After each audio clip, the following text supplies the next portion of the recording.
What's going on, people? SwitchBrew here and welcome back to another video.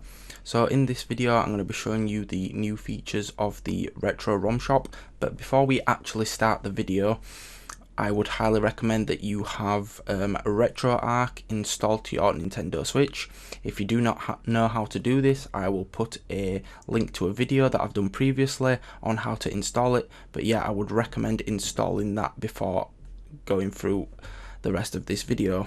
It's not 100% recommended to install RetroArch, and some of the emulators will work without it, but it's possible that some of the emulators may need RetroArch, so just for the sake I would recommend installing that.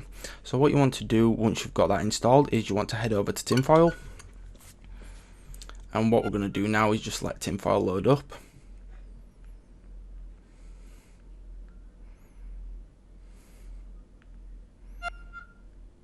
I'm going to click OK on that. So for the purposes of this video, I've basically deleted the Retro ROM shop just to show you guys how to add it if you don't already have it. So you want to scroll down to File Browser and you want to push the right direction on the left analog stick, and then you want to go ahead and click the minus button, and this is going to bring up the following screen.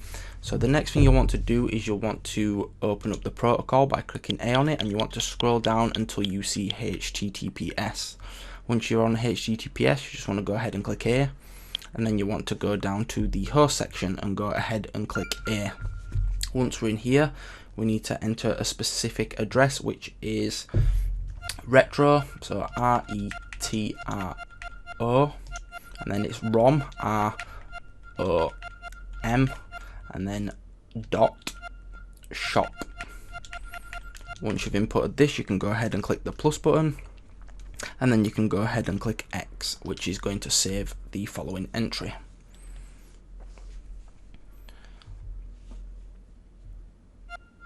Once this is done, your tinfoil should refresh, and then what you're going to get is welcome to the Retro ROM shop. Let's step back in time and go on a nostalgic adventure to a lost but not forgotten childhood. Just go ahead and click OK on this. Once you've done that, guys, what you'll see now is if you scroll down on the left hand side, you've got all the different emulators here. However, a new feature what they've added is if you go up to the new game section, and what you'll see at the bottom is when you're hovering over new games, you can go ahead and press search.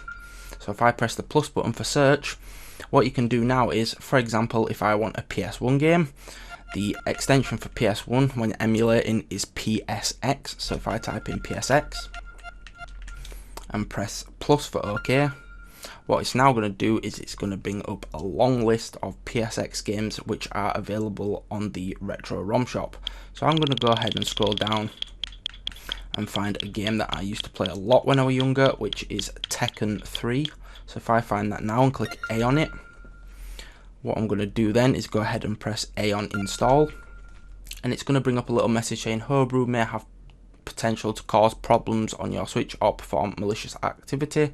Don't worry about this, just go ahead and press OK.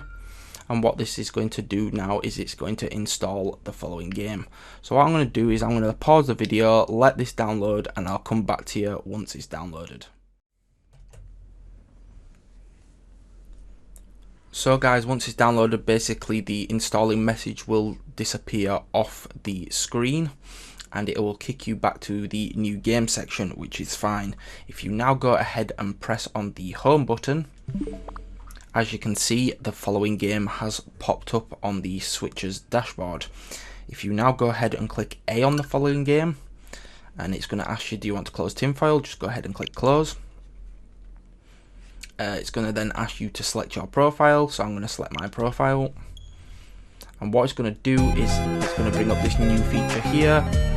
Obviously, because I've had this before, it says that the ROM already exists. If you want to overwrite it, just click A. Obviously, it won't say this for you because it'll be probably a game that you've never downloaded before. So I'm just going to go ahead and click A.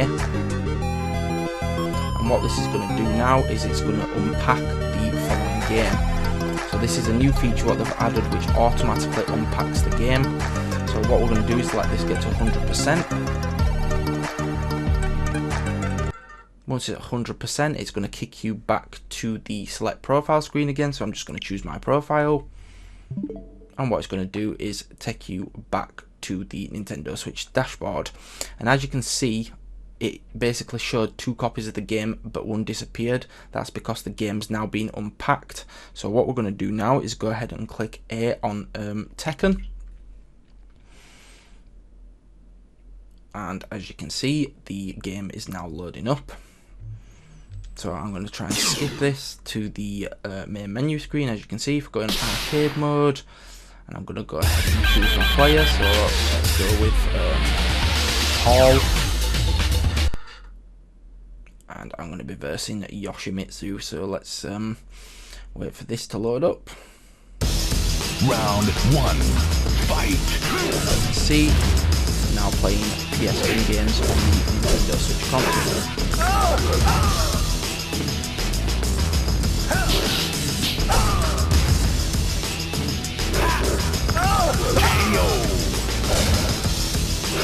As you can see, guys, the PS1 games really do run quite smoothly on the Nintendo Switch, and it's pretty awesome to be able to play basically the old games on the new console. It's brilliant. I'm just going to finish this off. I'll try and finish this off,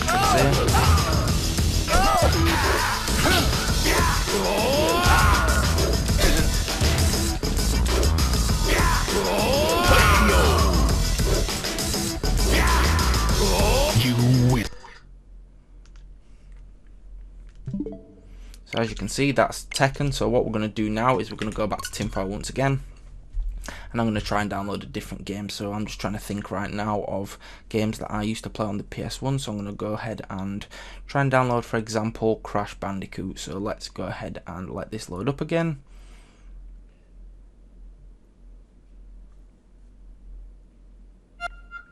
So as you can see, welcome to the Retro ROM shop. Just click OK on those. What I'm going to do is go down to new games, click the plus button. I'm going to search for PSX once again. Scroll down to, well, I'm going to scroll up to C, as it starts from Z. There's probably a way you can sort this, but I'm just going to try and find a Crash Bandicoot game. Crash Team Racing. So this is obviously Crash Team Racing from the PS1, so I'm going to go ahead again and click install. This message is going to pop up again. I'm just going to go ahead and press OK. And what I'm going to do is let this download. So again, I'll pause the video. Once it's done, we'll pick up again from.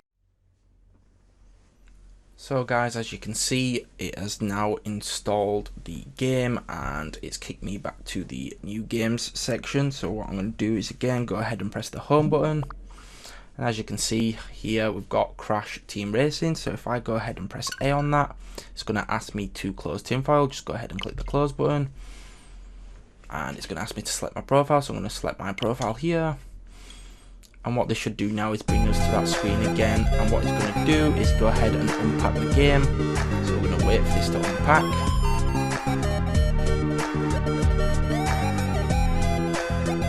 Once it's unpacked, it should kick us back to the player select screen. So we're going to choose my profile, and as you can see now, Crash Tag Team Racing has installed. Another thing what's good about this is it puts all the cover art on the actual main Nintendo Switch dashboard, which is pretty awesome also. So what we're going to do now is go ahead and click A on Crash Tag Team Racing, and as you can see in a second, hopefully the game will load up. And as you can see, start your engines for a Sony Computer Entertainment America production.